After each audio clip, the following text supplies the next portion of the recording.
Now, with your blue bookmark, this is the last visual cue that I'm going to be giving you regarding filling in the front side and asking yourself that question, how did the activity prepare me for the assessment? I'll remind you folks to go back to it once we finish an activity, but I won't give you this visual cue anymore. So that's something you have to start tackling on your own. All right, now with activity 113, this is what we did way back on Friday. We finished it up, so here's a little reminder of what you practiced. You identified the 3 definition strategies, and you also formed an initial definition of a hero. So how are these 2 practices of activity 113 really prepping you for your assessment? Go ahead and answer that question, and then be ready to turn your bookmark to the back side.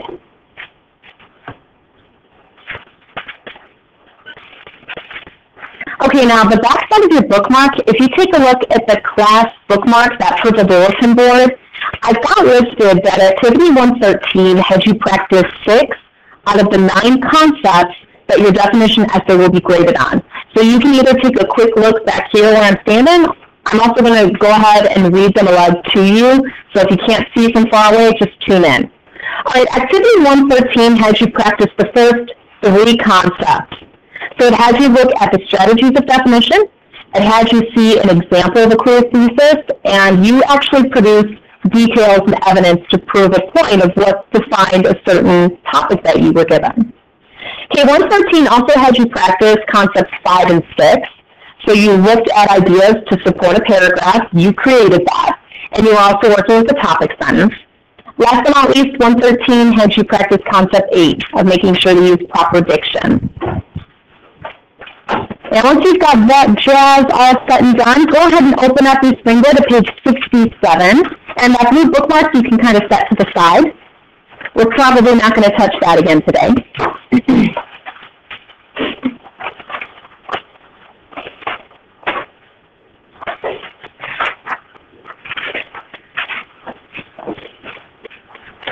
So page 67 is just bringing you back to what we looked at yesterday. And it's also reminding you of your in-question. So when you popped in today, you were asked to think about what knowledge do you have of the Emancipation Proclamation and Frederick Douglass. So let's go ahead and start off with the Emancipation Proclamation. What do you remember about that during your Civil War studies? What do you remember, Chloe?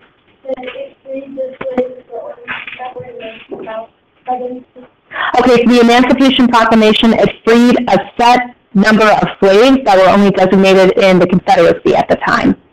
What else do you folks remember about the Emancipation Proclamation? What do you remember, Paris?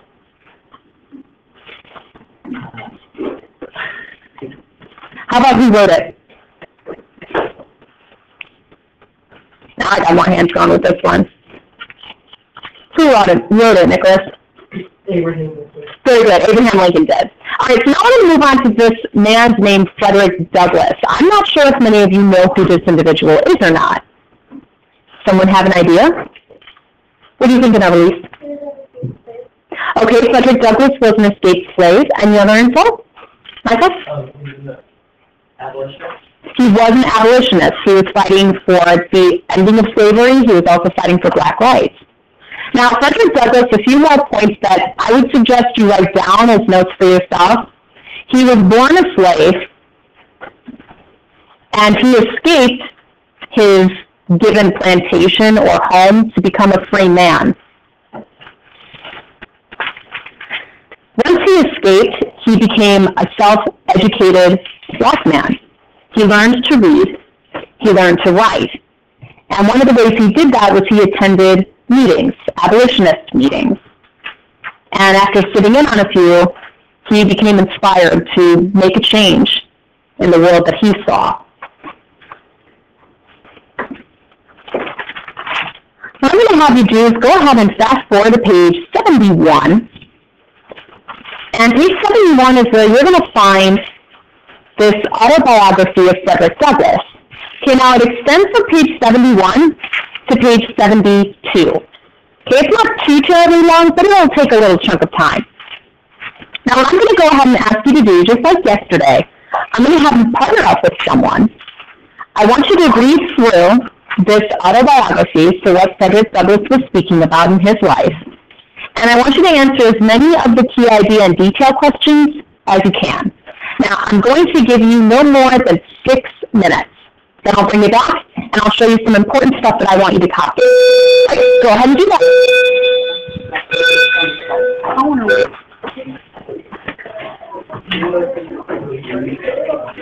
I'm going to have you folks highlight some information here.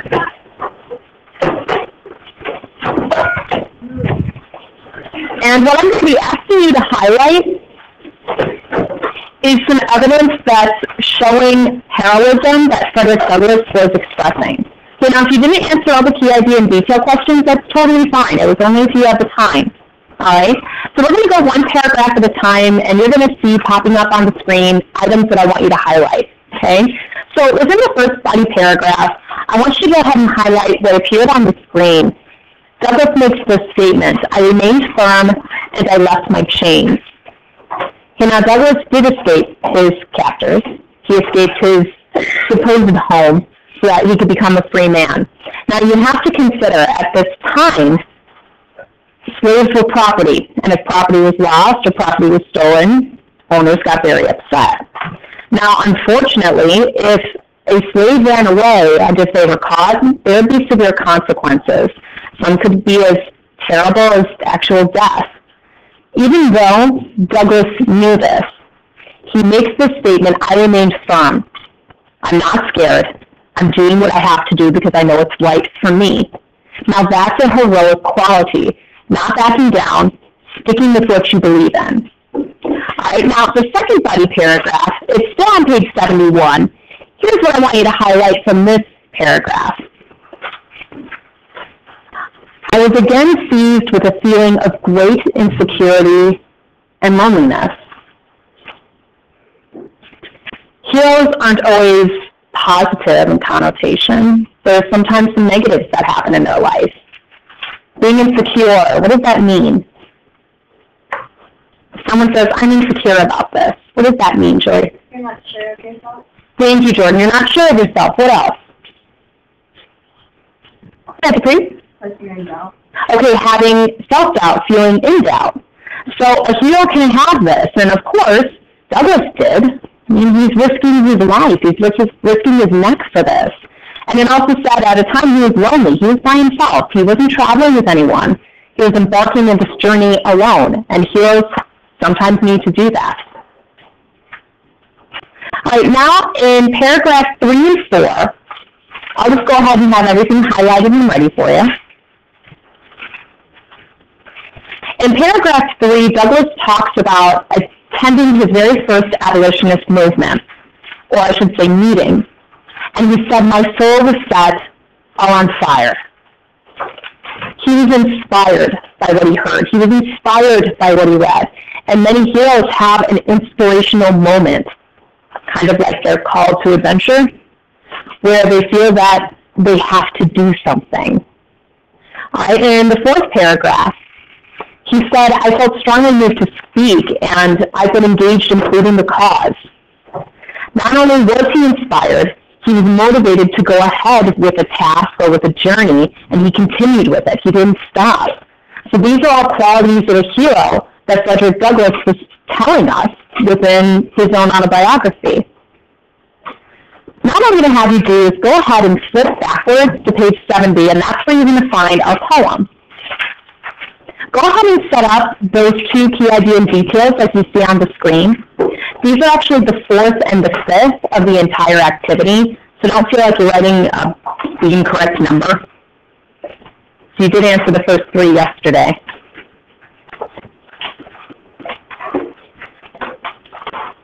I'm going to read to you the poem, and then I'm going to help you out with one question. I'll give you a little bit of a push.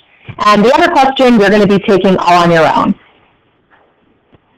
All right, let's go ahead and take a look at this key idea and detail question number 4. So Ashley, could you read that first one for us? In the first 6 lines, circle all the uses of the word it and thing. What is it? How is it expressed? All right, so the first 6 lines, anytime you see it, circle it or highlight it. And the very final line, the last two words, needful thing, highlight that as well.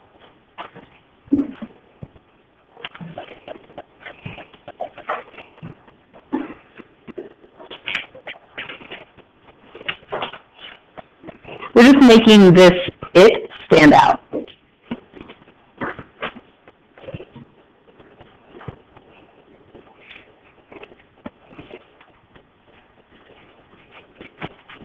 All right, let's do a little grammar speak here. What part of speech is it? What is it known as? Let's see what you folks recall. What do you think, Nicholas? Very good, it's a pronoun. It is replacing another word. Just like he would replace Nicholas, just like she would replace Maggie, it is replacing another word, the pronoun. So what exactly is it that's being referred to in the first 6 lines? There's a reading hint. The author says it in the first line. What do you say, Kay? Freedom. Freedom. Is it anything else? What else do you see, Miriam? It's liberty. It's freedom. So for step 4, I'm going to have you go ahead. Oh, got to make sure that my PowerPoint's acting here. I'm going to have you copy down some information about what it is and how it is described. So you were able to pull out it is actually 2 things, freedom and liberty. But the way that Hayden describes it, it's so powerful, it's so all-encompassing. Without freedom, without liberty, we are dead. It belongs to all, man, woman, and child. It's more than politics. It's more than man.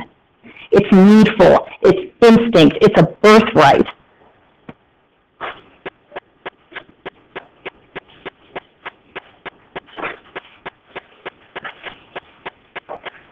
And that's going to bring you to key idea and detail number 5.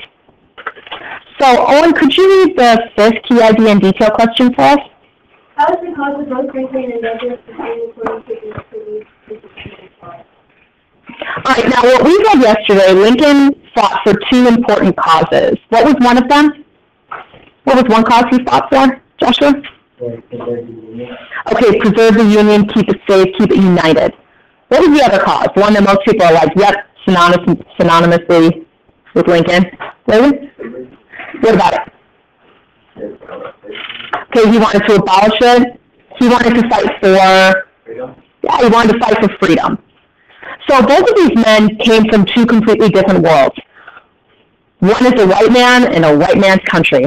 One is a black man in a white man's country. That's a really different upbringing. So go ahead and answer number 5. These both men fought for something similar.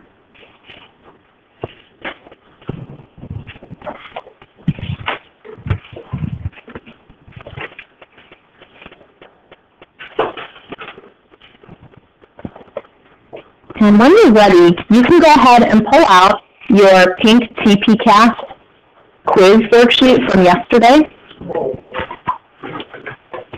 And you want to flip it to the opposite side, the one that you didn't work with. So just like yesterday, I'm providing you some framework for 4 out of the 5 analyses. So you have to complete the initial title and the initial paraphrase just by following what prompt it's giving you.